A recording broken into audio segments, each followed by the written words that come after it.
Bismillah ar-Rahman ar-Rahim. Another model that is considered in this chapter is a SLACS-based measure of efficiency. The name SPM is used for this model. This model indeed improves additive model by introducing a measure that makes its efficiency evaluation as affected in the objective invariant to the units of measure used for the different inputs and outputs. For example, this model gives the same efficiency value when distances are measured in either kilometer or miles. More generally, we want this measure to be the same when the inputs xio and xij are replaced by new inputs, as you see, that are multiply of the related inputs by a positive scalar ki for each input I, and the outputs by the new one that are multiplied by a positive scalar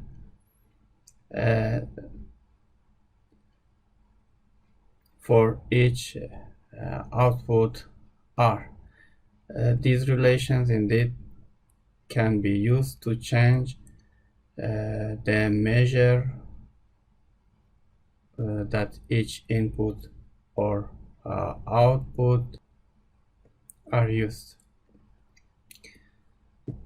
This model has two important property. The first one is units invariant. Indeed, the measure is invariant with respect to the unit of measurement of each input and output item. The second one is that the model is monotone. It means the measure is monotone, decreasing in each input and output SLAC. Here is the definition of the SPM. Assume that we want to estimate the efficiency of a given DMU, named DMU O, with inputs XO and outputs YO. The SPM model is represented here. As you see, it is minimizing a fraction with the constraints that guarantee the combination of the DMUs belongs to the production possibility set of the CCR model. Indeed, in this model, constant returns to scale is assumed. However, we can assume that a variable returns to scale with adding the convexity constraints of the summation of lambda j is equal to 1. Note that the inputs and outputs are positive. However, we can assume that the inputs are non-negative, and if an input of the DMU O is 0, then we can delete the term corresponding to this input from the objective function, and for non positive YIO, we can replace it with by a very small positive number, so that the term SR plus divided by YRO plays a role of penalty in the objective function. Of course, you can assume for the simplicity that the inputs and outputs all are positive.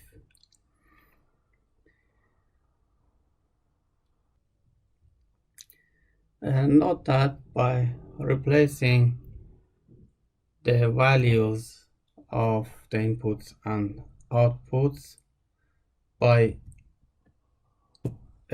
previous values was defined here, that means we have changed the measure for units of measure for each input and outputs by replacing the new values defined here by the old one.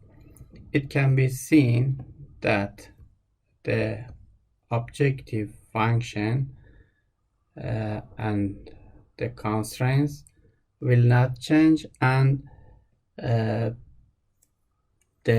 efficiency obtained by new inputs and output, which is obtained by changing the units of measurement, the efficiency will be obtained the same for DMU O and the new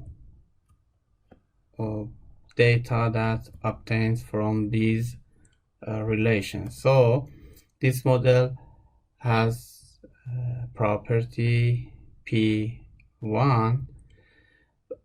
However, of course, we will prove it in a theorem, but it is seen that the objective function is monotone based on the S-lags. This means if we increase the S-lags, the objective function will decrease. So this can show the other property of the model. Note that, however, that for each feasible solution of the model, we have the objective function, a number between 0 and 1. This can be shown by using the constraints. Note that from the first set of the constraints, you can see that S minus is XO minus X lambda, and since lambda and X is greater than or equal to 0, so we have S minus is less than or equal to XO. So all value in this summation, that is Si minus by over Xio, is a value that is less than or equal to 0, and of course equal to and less than or equal to 1, and of course greater than or equal to 0. That is, we have this relation for each AI from 1 to n, and Si minus by Xio is 1 only if the evidence shows that only a 0 amount of this input was required. This means when this value is 1 from the constraints, that input of the combination would be 0. So the summation of these when I is from 1 to m is between 0 and m, and so we have this relation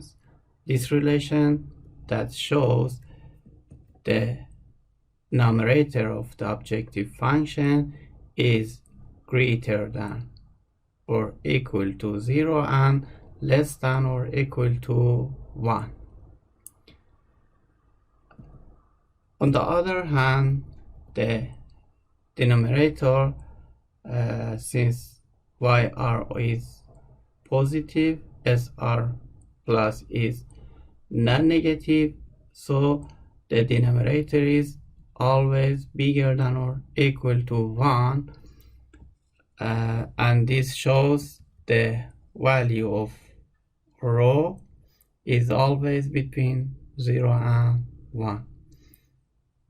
Rho is a fraction, its numerator is between 0 and 1, the numerator is bigger than or equal to 1, so it is between 0 and 1. Here, an interpretation of SPM as a product of input and output inefficiencies is explained, and finally we have this theorem that says if dmu A dominates dmu B so that xa is less than or equal to xb and ya is bigger than or equal to yb, then rho star A is bigger than or equal to rho star B.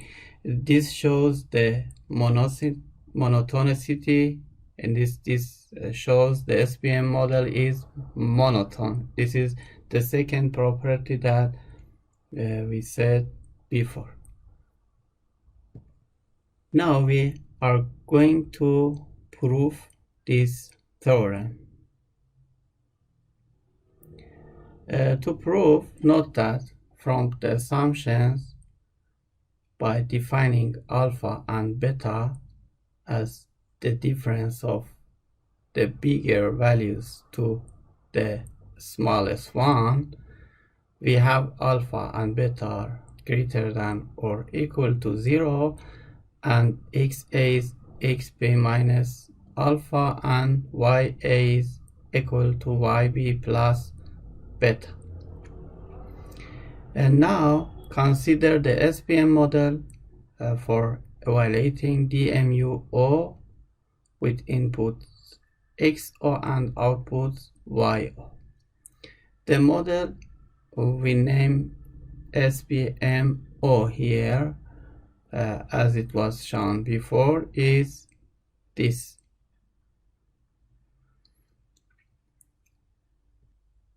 Now we consider two values of O, one A to determine rho star A and another one for O equal to B. The proof I represent here is in its similar way is done in many theorems that you will see later. So note that we will see the model is minimization. When the model is minimization, we begin with the bigger value of the objective function. If it was maximization, we would begin with the smallest one. So we begin with the model that gives this value. Indeed, we put O equal to A and solve this model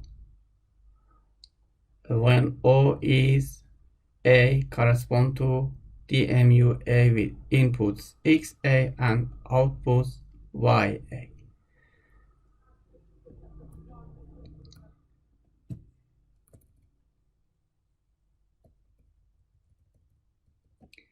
let lambda SA minus SA plus be an optimal solution for when we put O equal to A.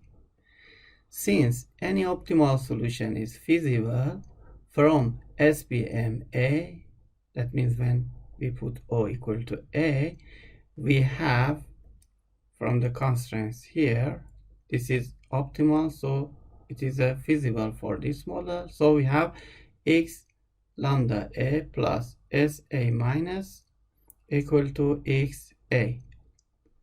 And for the outputs, we have this.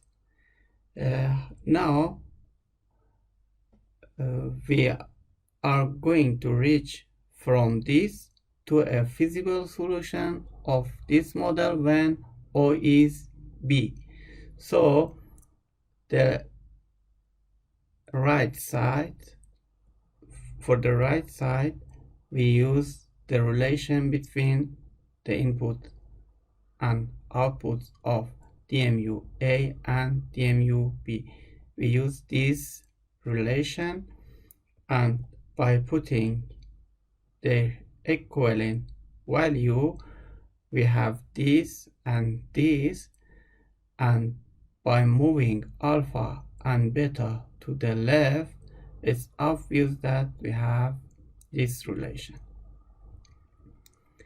Now compare this with the model. It is seen that if we put lambda equal to lambda R, S minus equal to SA minus plus alpha, S plus equal to SA plus beta, then this satisfies O in this model when O is B.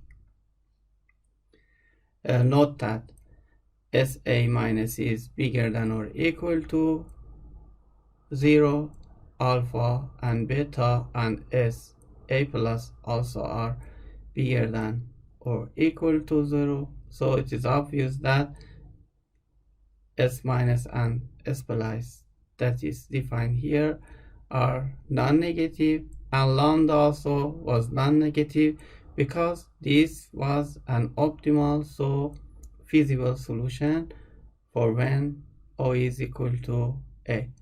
This shows that this is feasible for when O is equal to B, that means model SPM B. Now, since the model is minimization, we have the optimal value, that is the minimum value of the objective function, is less than or equal to the objective function corresponding to any feasible solution. We put this feasible solution for the objective function, so we have this relation. However, by putting their equivalent values from here, we have this. Of course, we have put the value of xb, yb to this from the relations of these values as you see here. So it is obvious that we have this relation and this is equal to this one. Now it is sufficient to show that this fraction is less than or equal to rho A star. Then we have proved the theorem. Rho star was the objective function value corresponding the optimal solution when O is A. So it is obvious that rho star A is equal to this fraction. Now we want to show this is less than or equal to this, that completes the proof. But to prove this relation, note that SR A plus beta R over YRA minus beta R is always greater than or equal to SR A plus over YRA, since beta R is bigger than or equal to 0 and YRA minus beta R is YR base bigger than 0. It's positive indeed. So we have a fraction, both its numerator and denominator is positive. However, in the right side you can see that the numerator is smaller and the